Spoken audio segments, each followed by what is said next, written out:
இன்றே டவுன்லோட் செய்து உங்கள் ஃபேவரட் ஷோக்களை என்ஜாய் பண்ணுங்க. சொல்லுங்க ரம்யா, கால் பண்ணிருந்தீங்க, என்ன விஷயம்? இசை, ஆக்சுவலி நான் ஒரு பெரிய தப்பு பண்ணிட்டேன். எனக்கு இப்போ மனசு நிம்மதியாவே இல்ல, தூக்கமே வர மாட்டேங்குது. ரொம்ப கில்ட்டியா ஃபீல் பண்றேன். என்ன ஆச்சுன்னு சொல்லுங்க. இப்படி ஒவ்வொரு நிமிஷமும் டென்ஷன்லயும் கில்ட்டி ஃபீல்லயும் இருக்கிறது எனக்கு பிடிக்கல. அதனால நான் ஒன்னு டிசைட் பண்ணிருக்கேன். என்ன டிசைட் பண்ணிருக்கீங்க? அது நான் எல்லா உண்மையும் சொல்லிடலான்னு இருக்கேன். எல்லாத்தையும் உங்ககிட்ட சொல்லிடுறேன்.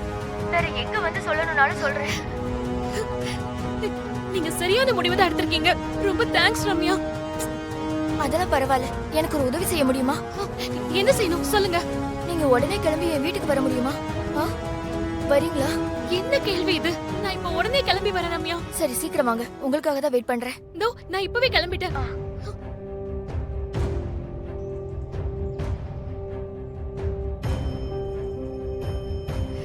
கடவுளே, நீ சக்தி வாய்ந்த தெய்வம்னு நிரூபிச்சிட்ட. ரொம்ப நன்றி, ரொம்ப நன்றி கடவுளே. ஆமா ஆமா நான் சொல்லிட்டேன்ல. இல்ல நான் சொல்றத கொஞ்சம். என்ன இசை, என்ன இவ்வளவு சந்தோஷமா இருக்கீங்க? என்னாச்சு? ஆமா, சக்சஸ் ராகம். என்னாச்சு இசை? உங்களை இவ்வளவு சந்தோஷமா நான் பார்த்ததே இல்லையே. என்ன விஷயம் சொல்லுங்க. அது வந்து சொல்லுங்க.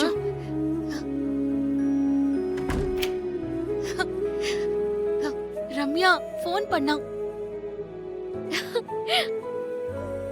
அப்படியா? என்ன சொன்னா? என்னால நம்பவே முடியல ராகவ். இவ்ளோ நாள் இல்லாம இப்ப எப்படி அப்படியே திடீர்னு மனசு மாறினான்னு என்னால உண்மையாவே நம்ப முடியல. வாவ். அவளுக்கு ரொம்ப குற்ற உணர்ச்சியா இருக்கான். எல்லா உண்மையுமே சொல்றேன்னு சொன்னா அவ. இப்ப என்ன உடனே அவ வீட்டுக்கு வர சொன்னா. அவ பேச்சுல பொய் இல்ல, உண்மைய சொல்லணுங்கிற தவிப்பு தான் இருந்துச்சு. எனக்கு ரொம்ப சந்தோஷமா இருக்கு ராகவ். சூப்பர் இசை, இது ஒரு ஹாப்பியான நியூஸ் தான். அக்கா, எவ்வளவு சந்தோஷமான நியூஸ் அக்கா. நம்ம பிளான் வொர்க் அவுட் ஆயிடுச்சு. நான் சொன்னேன்ல, குற்ற உணர்ச்சியில அவ ஒரு நாள் உண்மையை சொல்ல வருவான்னு. அக்கா, ரம்யாவே வர சொல்லிருக்கானா உண்மையை எல்லாரும் முன்னாடியும் சொல்றதுக்காக தான் வர சொல்லிருப்பா. நீ இப்பவே போய் ரம்யா கிட்ட பேசி எப்படியாவது மண்டபத்துக்கு கூட்டிட்டு வா. அத்தை கிட்டையும் எல்லார்கிட்டையும் அந்த ஸ்ரீஜா பண்ண ஃப்ராடு தனத்தை நிரூபிக்கலாம். ஆமா இசை, அந்த ரம்யா வந்து அவ வாயாலே ஸ்ரீஜா பண்ணத சொல்லணும். அக்கா சீக்கிரமா போக்கா, நேரம் இல்ல.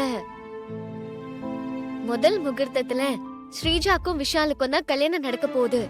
அதுக்குள்ள எப்படியாவது இந்த கல்யாணத்தை நிறுத்தி ஆகணும். சீக்கிரம் போய் ரம்யாவை கூட்டிட்டு வாங்க. நான் போய் கூட்டிட்டு வந்துடுறேன்.